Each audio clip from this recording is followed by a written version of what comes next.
बुद्ध के अनुसार इन सवालों का उत्तर बाहरी दुनिया में नहीं, बल्कि हमारे भीतर छुपा होता है। हम अक्सर अपने आप को शरीर, नाम, रिश्तों और पहचान से जोड़ लेते हैं, लेकिन क्या यही हमारी असली पहचान है?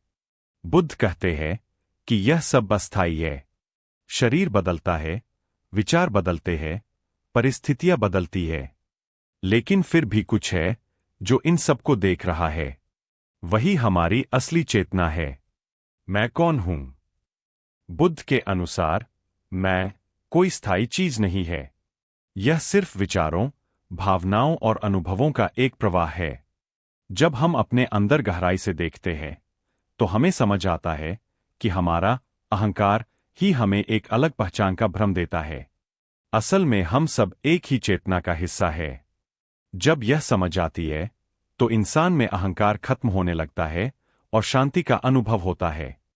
मैं कहां से आया हूं?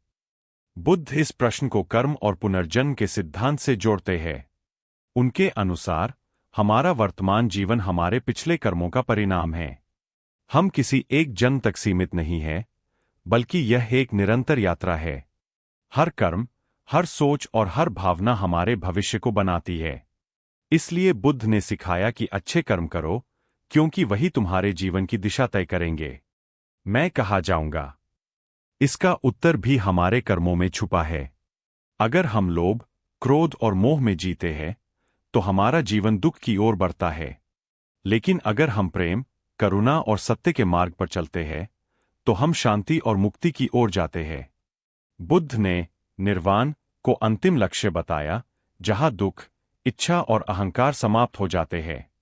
बुद्ध की सबसे बड़ी सीख यह है कि इन सवालों के जवाब किताबों में नहीं, बल्कि अनुभव में मिलते हैं।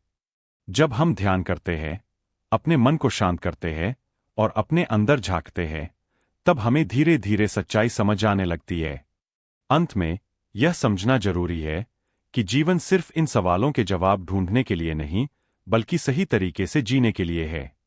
जब हम हर पल को जागरूकता के साथ जीते हैं, अच्छे कर्म करते हैं और दूसरों के प्रति करुणा रखते हैं, तभी हम अपने असली स्वरूप को पहचान पाते हैं।